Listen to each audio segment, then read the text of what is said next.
Meus irmãos, minhas irmãs, muita paz a todos. É um prazer estar nesse momento tão importante aqui com vocês. Momento importante porque no mundo só tereis aflições. E esse momento onde buscamos a Deus através das palestras espíritas é um alimento, um verdadeiro alimento para todos nós. Mas eu gostaria de dizer algumas palavras para vocês, provindas do meu coração, inerentes à intervenção divina a nosso favor. Como que Deus ajuda.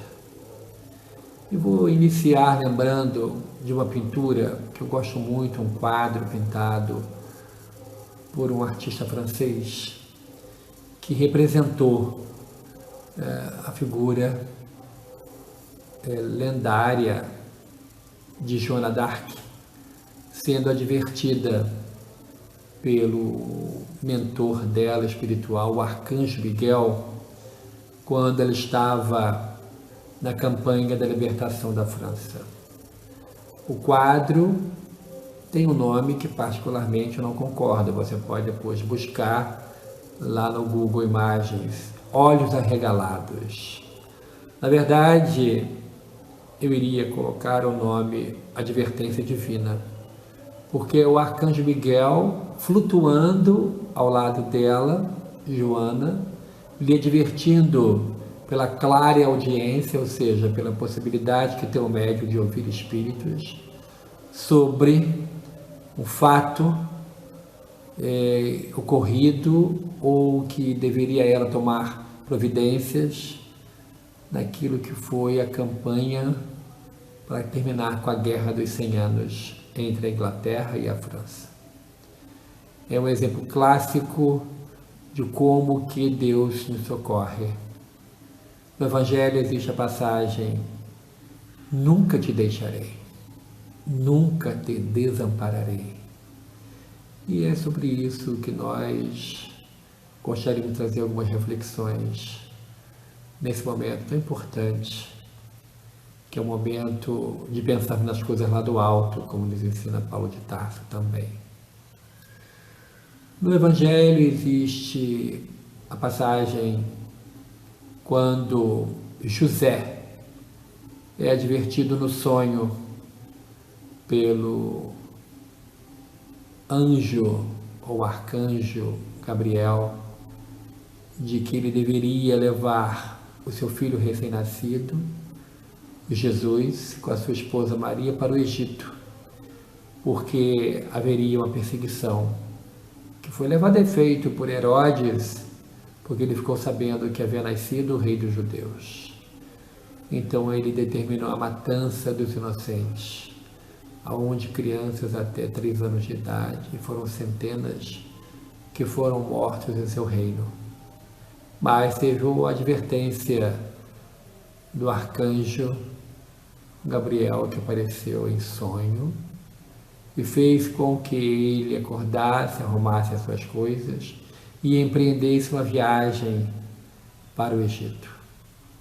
Depois de ultrapassado o perigo, ele teve o mesmo sonho, com o mesmo espírito superior, determinando o seu retorno para Israel. Mas antes disso, esse mesmo ser, esse espírito superior, aparece para Maria, e naquilo que ficou conhecido como a Anunciação, diz a Mãe Santíssima que ela seria a mãe do Salvador. Um momento muito importante na história do homem na Terra. A intervenção divina a nos favorecer. O Evangelho ainda registra a passagem de que quando Jesus subiu ao monte para orar, quando Jesus subiu ao monte para orar, Elias e Moisés aparecem a ele e conversam certamente sobre os rumos da humanidade após os ensinamentos do Evangelho de amor, do qual Jesus era o portador. E naquele momento tão importante de mais uma intervenção divina a nosso favor, Pedro e os apóstolos que o acompanhavam perguntam a Jesus: quer que façamos 3 tendas, uma para o Senhor, uma para Moisés, outra para Elias? E Jesus disse que não, e a sua veste resplandece, porque Jesus é luz, revestido de uma luz impressionante, fez com que aqueles homens ficassem atordoados e começassem a descobrir que aquele que os orientava, que os acompanhava, que era um verdadeiro amigo, era um ser muito especial. Era, sem sombra de dúvida, o Messias anunciado pelos profetas de Israel, que disseram da chegada dele. Mas aquele momento foi muito importante porque alguns companheiros cristãos como nós se aferram a essa passagem para dizer que Moisés proibira no Deuteronômio a evocação de mortos. Mas nesse momento o próprio Moisés vem revogar essa determinação, porque aquela época do Deuteronômio, quando Moisés estava na terra, havia sim a evocação de espíritos através de médiuns, mas para futilidades e não para algo sério. O intercâmbio mediúnico não era pautado em determinações sérias como o é nas casas espíritas. E depois Moisés, 600 anos depois, aparece junto a Jesus e conversa, era um desencarnado conversando com o encarnado, dando-nos a lição verdadeira de que, quando o assunto é sério, é possível e é louvável e é saudável a comunicabilidade entre nós, encarnados, e os desencarnados. Mas prossegue a intervenção dos bons espíritos a nosso favor. E Allan Kardec pergunta na questão 459 de O Livro dos Espíritos: os espíritos interferem em nossas vidas? E os espíritos reveladores dizem que muito mais do que a gente possa imaginar. De ordinário, são eles que nos dirigem.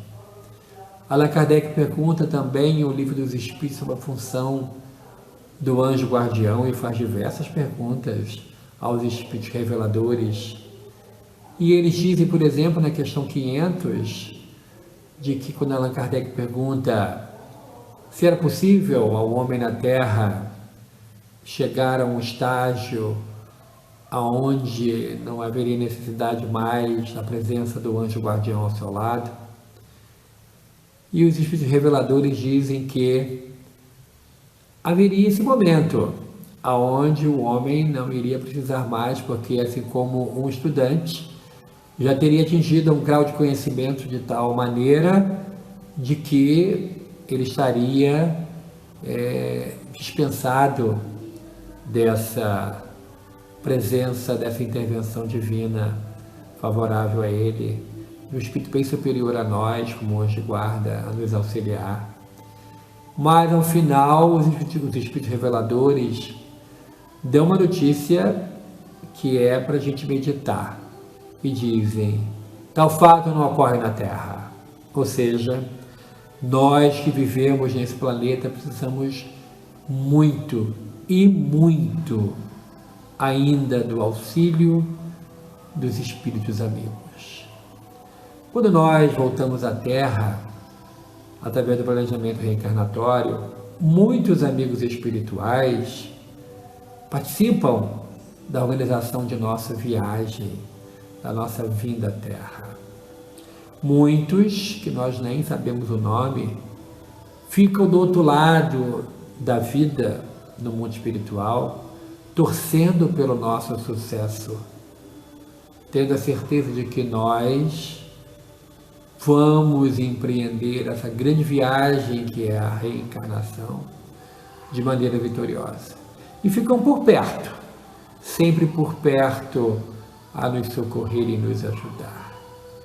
A intervenção divina a nosso favor faz com que nós nunca esqueçamos a passagem evangélica. Nunca te deixarei, nunca te desampararei.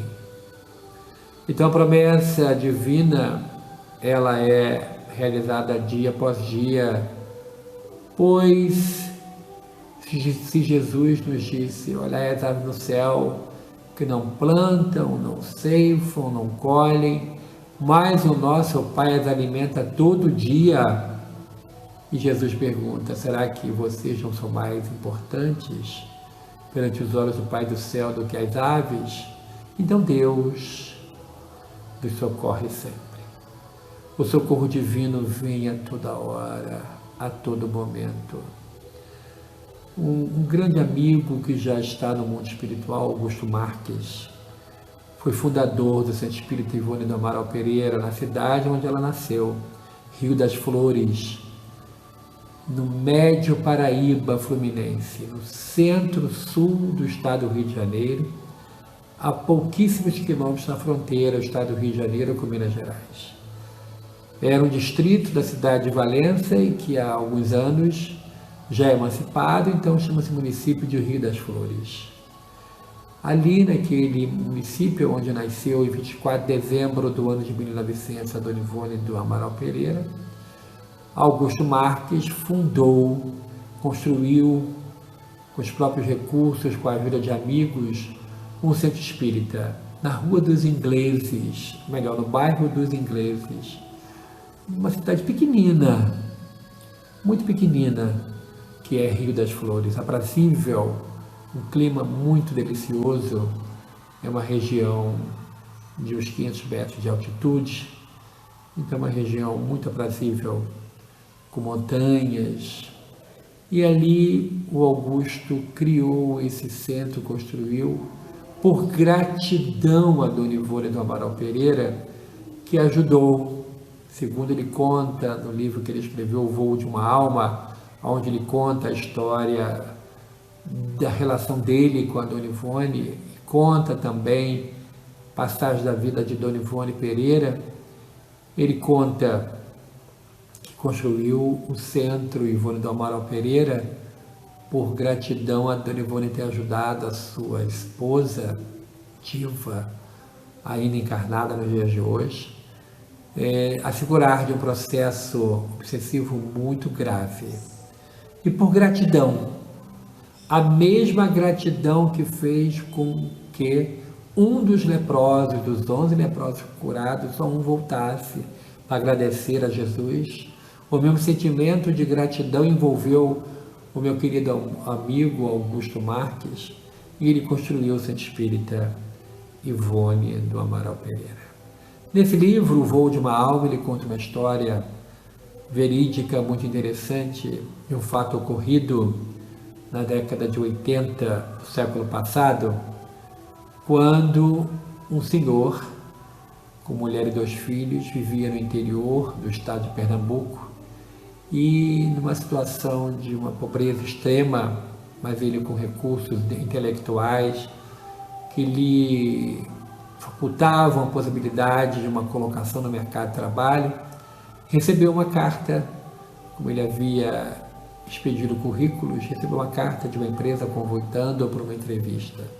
Ele foi com a mulher e com os 2 filhos, com o último recurso, já foi com a mala, com tudo, sabia que ia passar e sabia que ia conseguir um emprego, passar na prova, na entrevista, ia conseguir um emprego e ia ter uma vida nova em Recife. E lá chegando, ele descobriu que infelizmente houve um sinistro e a empresa pegou fogo, estava numa situação desesperadora, não teve entrevista, não teve emprego, não tinha dinheiro para voltar para sua cidade natal, e ele começou com a mulher e 2 filhos a ver nas praças de Recife e viver daquilo que o povo lhe dava, começou a mendigar. O desespero assomou a sua alma e um dia, altas horas da noite, ele caminhou até uma ponte das diversas pontes que cortam a cidade de Recife para acabar com a sua vida. Ele iria dar cabo de sua vida. E naquela pequena e parcial penumbra, ele caminha até a ponte e quando coloca a mão para se jogar no rio, eis que vem uma mulher em direção contrária e o chama pelo nome. Ele, num misto de curiosidade, de susto, para e ela diz assim: não faça isso. Você merece ter uma vida melhor. Isso é um ato equivocado. Não faça isso. Você escreva para essa pessoa. E ditou a ele o nome e o endereço de Augusto Marques, dizendo que ele deveria escrever e que deveria pedir recursos e ajuda para ele, e que deveria aguardar a resposta. E ele colocou como endereço uma loja de remetente, uma loja onde ele ia todo dia para tomar banho, ele, a mulher e os filhos. E ele colocou como remetente aquele endereço e Augusto recebeu a carta. E ele disse: mas como que ele vai me identificar? Como é que a ajuda vai chegar? Quem é a senhora? E ela falou assim: pode colocar aí que quem está conversando com você é a Dona Ivone do Amaral Pereira. E ele na carta escreve que recebeu um recado de Ivone do Amaral Pereira para que escrevesse a carta pedindo ajuda. Colocou a carta no correio e daí a uns tempos, não muito, veio a resposta, veio uma ordem de crédito a favor dele, e o Augusto movimentou uns espíritas da capital pernambucana que o socorreram e uma vida foi poupada, um suicídio não foi cometido. A Dona Ivone, materializada, socorreu este homem que estava prestes a cometer um ato deslocado, a sair da vida pela porta falsa do suicídio. É uma intervenção divina, é um socorro que Deus proporcionou através, utilizando a Dona Ivone, para que esse homem não cometesse o suicídio. Então, a intervenção divina a nosso favor, o nosso anjo de guarda, a quem devemos nos conectar todos os dias, orando a Ele mentalmente, é um fato inquestionável. Os espíritos interferem favoravelmente em nossas vidas. Infelizmente, damos ibope, falamos muito dos cobradores, daqueles que existem, com certeza existem. Vítimas que foram do nosso mau uso do livre-arbítrio, esses que estão ainda nos vigiando, atrás de nós, nos cobrando, mas existem também aqueles outros que nos socorrem, que nos ajudam dia e noite e dia. São os amigos espirituais que, segundo Allan Kardec, no capítulo 28, item 11, do Evangelho segundo o Espiritismo, quando ele fala da prece pelo anjo de guarda, ele diz que além do anjo de guarda, todos nós temos espíritos que nos amam e que nos ajudam sem cessar. Então Deus socorre o homem pelo próprio homem. O socorro vem a nosso favor. Quantas pessoas, nesse momento tão especial pelo qual passa o planeta, são beneficiados por palestras como essa aqui, no seguro lar, um local muito seguro, longe de qualquer contaminação. A pessoa muitas vezes acabrunhada, receosa, envolta num mar de tristeza, recebe as ideações suicidas, mas através de um convite amigo, pelas ferramentas da mídia social, chega para assistir uma palestra ou um momento de oração que seja organizado por uma casa espírita, e o socorro vem. E as pessoas que estavam por cometer um ato de suicídio não cometem. A nossa casa proporciona todos os dias, desde março, de segunda a segunda, momentos de oração às 15 horas. E hoje, durante a reunião com os tarefeiros, também online, um tarefeiro pede para falar, dar um testemunho de uma amiga, de uma pessoa que ele conheceu no seu trabalho, no ambiente de trabalho, que estava muito triste. Havia dito que o filho havia cometido suicídio aos 38 anos de idade. E a sua irmã veio desencarnar de câncer um ano depois. E o cão do filho veio a desencarnar também de tristeza, por sentir falta do seu dono. E ela já estava pronta a dar cabo de sua existência, quando esse amigo, ouvindo esse relato, convida ela para assistir os momentos de oração, que todo dia nossa casa realiza.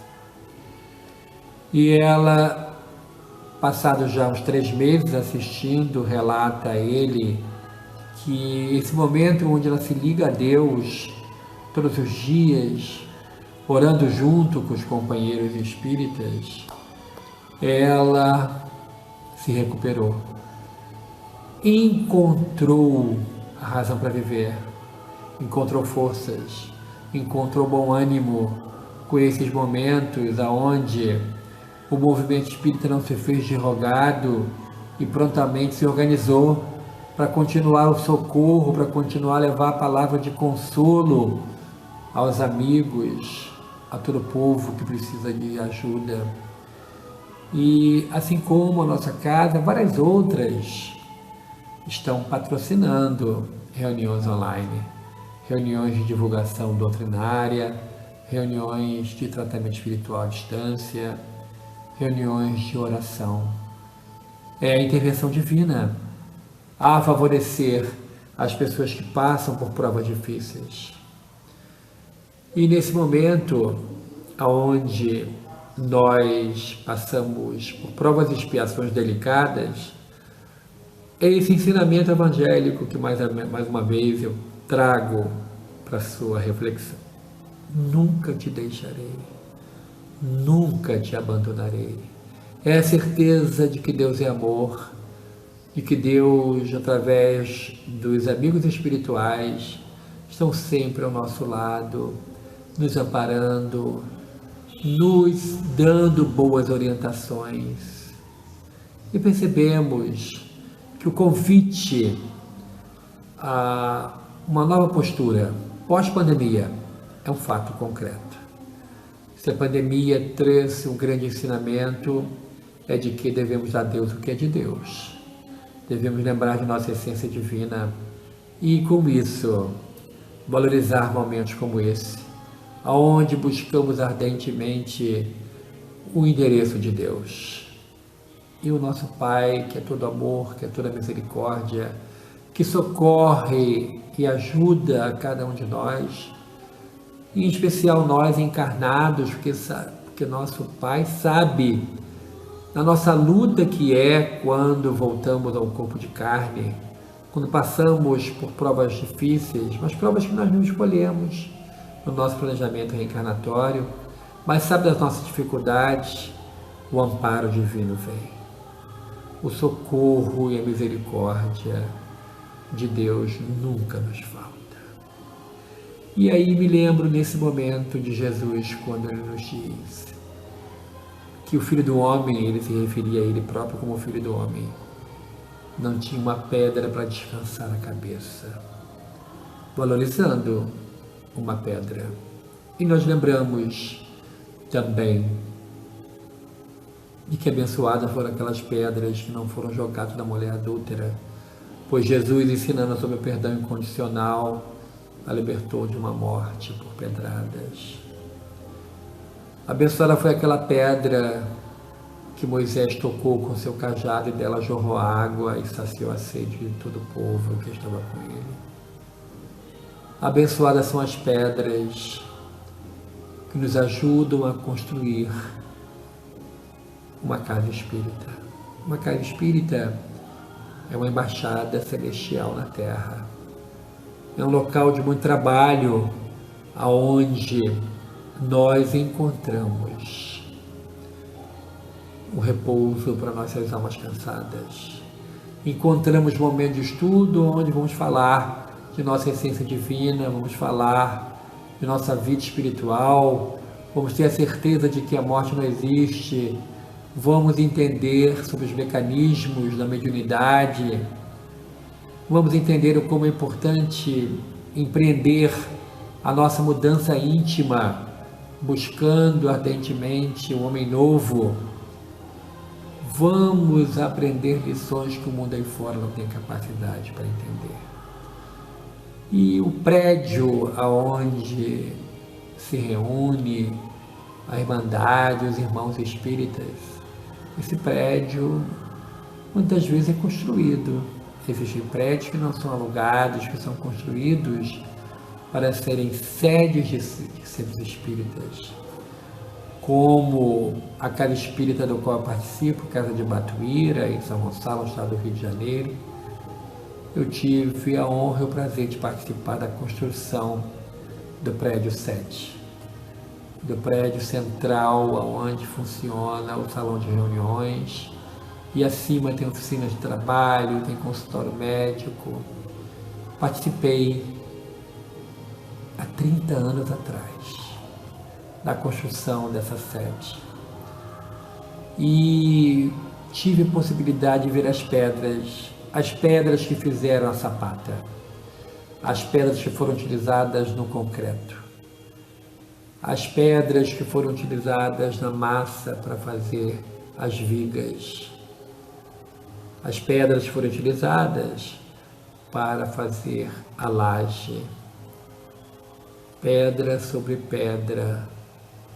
Jesus falou que a casa edificada sobre a rocha, virão as tempestades, os ventos soprarão, mas a casa não cairá, porque a casa que é construída sobre a rocha sobreviverá. Então, o aniversário de uma casa espírita é um momento muito especial. A festa dos dois lados, dos encarnados pela alegria de mais um ano de prestação de serviços. A casa espírita é uma grande prestadora de serviços. Presta serviços a encarnados e desencarnados. É ao mesmo tempo escola, hospital e templo. E há a festa no mundo espiritual. E a cada ano que a casa espírita completa na Terra, uma festa organizada pelos seus dirigentes espirituais. E são convidados aqueles que foram ajudados. E em muitos casos, casas quase centenárias, casas que já passaram de 50 anos de prestação de serviços à comunidade. Faltam cadernos na terra para anotar o nome de tanta gente que foi ajudada. Tantos que encontraram a libertação de processos obsessivos.